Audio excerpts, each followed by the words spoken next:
ಪಂಚಮಸಾಲಿ ವಿಷಯದಲ್ಲಿ ಬಿಜೆಪಿ ದೊಡ್ಡ ಮಟ್ಟದ ಹೋರಾಟವನ್ನ ಸದನದಲ್ಲಿ ಮಾಡ್ತಾ ಇದೆ. ನಮ್ಮ ಜೊತೆ ಪಂಚಮಸಾಲಿ ಮುಖಂಡರು ಹಾಗೆ ನಾಯಕರಾಗಿರ್ತಕ್ಕಂಥ ಹಾಗೆ ಶಾಸಕರಾಗಿರ್ತಕ್ಕಂಥ ಬಸವನಗೌಡ ಪಾಟೀಲ್ ಯತ್ನಾಳ್ ಅವರಿದ್ದಾರೆ. ಸರ್, ಇವತ್ತು ಸದನದಲ್ಲಿ ದೊಡ್ಡ ಮಟ್ಟದ ಹೋರಾಟವನ್ನು ಬಿಜೆಪಿ ಪಂಚಮಸಾಲಿ ವಿಷಯದಲ್ಲಿ ಮಾಡ್ತಾರೆ, ಏನ್ ಹೇಳ್ತೀರಾ ಸರ್?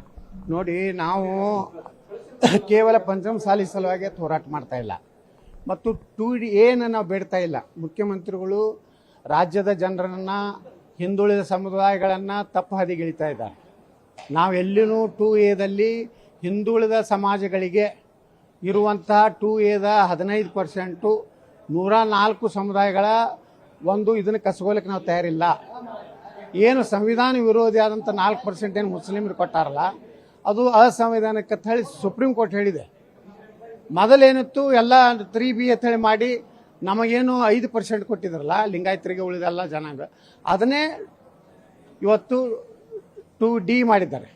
ಮಾಡಿ 7% 2% ನಮ್ಮ ಎಲ್ಲ ಅಂದ್ರೆ ಬರೇ ಪಂಚಮಸಾಲಿಗಳಲ್ಲ, ಅದರ್ 2Aದಲ್ಲಿ ಇಲ್ಲಾರಂಥ ಲಿಂಗಾಯತರು, ಮರಾಠರು, ಜೈನರು, ಕ್ರಿಶ್ಚಿಯನ್ ಕೂಡಿ ನಮಗೆ 7% ಕೊಟ್ಟರೆ, ಒಕ್ಕಲಿಗರಿಗೆ ಇವತ್ತು 6% ಕೊಟ್ಟಿದ್ದಾರೆ. ಸರ್, ಸಿಎಂ ಅವರು ಹೇಳ್ತಾ ಇದು ಸಂವಿಧಾನ ವಿರೋಧಿ, ಬಿಜೆಪಿ ಅವರು ಸುಮ್ಮನೆ ಅವರೇ ಅವ್ರ ಕಾಲದಲ್ಲಿ ಮಾಡ್ತಕ್ಕಂಥ ಅಫಿಡೌಟ್ ಹಾಕಿದ್ದಾರೆ. ಅಫಿಡೌಟ್ ನಾವು ಉತ್ತರ ಕೊಡ್ತೀರಾ, ಅದನ್ನ ಉತ್ತರ ಕೇಳಕ್ತಾ ಇರಲಿಲ್ಲ.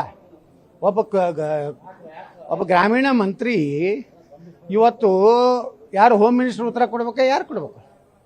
ಅವನದೇನು ಕೆಲಸ ಕೃಷ್ಣ ಬೈರೇಗೌಡದು? ಅಂದ್ರೆ ಹೊಟ್ಟೆ ಗೊಂದಲ ಮಾಡೋದು, ಗಲಾಟೆ ಮಾಡೋದು ಮಾಡಿ ಯಾವುದೂ ಉತ್ತರ ಇಲ್ಲಾರ್ದೇನೆ ಸದನವನ್ನು ಹಾಳು ಮಾಡೋದು. ಸ್ಪೀಕರ್ ಅವ್ರ ವಿಚಾರದಲ್ಲಿ ಏನ್ ಹೇಳ್ತೀರಾ? ಸ್ಪೀಕರ್ ಒಂದ್ ಸೈಡ್ ಕಾಂಗ್ರೆಸ್ನ ಸ್ಪೀಕರ್ ಆಗಿದ್ದಾರೆ. ಆ ಬೋರ್ಡ್ ಚೇಂಜ್ ಮಾಡಬೇಕು. ವಿಧಾನಸಭಾ ಅಧ್ಯಕ್ಷರು ಕಾಂಗ್ರೆಸ್ ಅಂತ ಮಾಡಬೇಕು. ಡಿ ಕೆ ಶಿವಕುಮಾರ್ ಅವರು ಮಾತನ್ನ ಹೇಳ್ತಾರೆ, ಅದ್ರ ಬಗ್ಗೆ ಏನ್ ಹೇಳ್ತೀರಾ? ಡಿ ಕೆ ಶಿವಕುಮಾರ್ ಹೇಳಿದಂತ ಮಾತು, ಅವ್ರ ಮಾತುಗಳು ಅವರ ಸಂಸ್ಕೃತಿ ತೋರಿಸ್ಕೊಡ್ತದೆ. ಅವ್ರು ಯಾವ ರೀತಿ ಅದಾರ ಅನ್ನೋದು ಆ ಸಂಸ್ಕೃತಿ ತೋರಿಸ್ಕೊಡ್ತದೆ.